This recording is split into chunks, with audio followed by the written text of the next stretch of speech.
point de vue sur l'innovation, c'est de désacraliser l'innovation. Voilà, faut sortir des mots.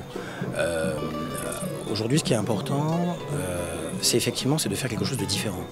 On vit sur une île, qui est une petite île, sur lesquelles il y a des problèmes à la fois de transport, des problèmes d'eau, des problèmes d'énergie, des problèmes de maîtrise, de traitement de déchets, de plein de choses. Mais on a aussi des problèmes d'alimentation, on a aussi des choses à créer tous les jours, dans tous les domaines. Moi, mon message, c'est de dire qu'il n'y a pas de mauvaises idées. Il y a de mauvaises façons d'amener ces idées à des projets. Quelqu'un qui a une idée aujourd'hui, c'est déjà quelqu'un qui se distingue parce qu'il se dit « Ah bah tiens, j'ai constaté qu'il y a quelque chose qui ne marche pas.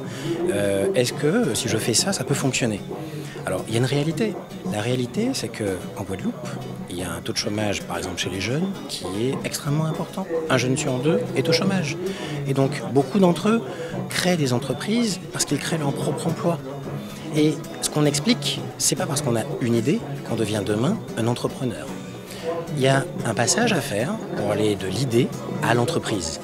L'idée, tout le monde peut en avoir. L'entreprise, c'est lorsqu'on commence à se dire en quoi est-ce que je suis différent.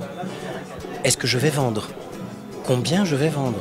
Est-ce que ce que je veux proposer existe déjà sur le marché? Est-ce que j'ai des concurrents? Surtout ici, si je fais quelque chose, en combien de temps on va me copier? Est-ce qu'il n'y en a pas d'autres qui vont refaire ce que j'ai fait? À qui je peux en parler? Souvent, l'entrepreneur est seul. Il est seul, il va en parler de son idée à sa famille, ses parents, son père, sa mère, ses cousins. Mais est-ce qu'ils ont plus de compétences que lui pour dire qu'une idée est une bonne idée, pour dire qu'une entreprise sera une bonne entreprise? Il va voir des gens qu'on lui a recommandés, et puis souvent, l'idée qu'il a eue, il se rend compte que d'autres l'ont faite à sa place, mieux ou moins bien, et qu'il s'est retrouvé là, tout seul, sans la possibilité de faire un projet. L'écosystème, c'est l'art de trouver les bonnes personnes. L'écosystème, c'est l'art de savoir s'entourer.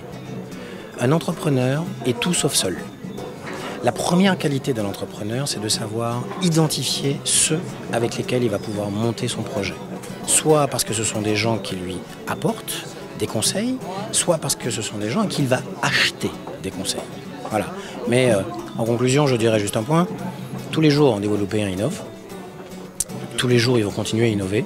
Et en matière de dynamisme, on a une île qui est extrêmement créative en matière de création d'entreprises.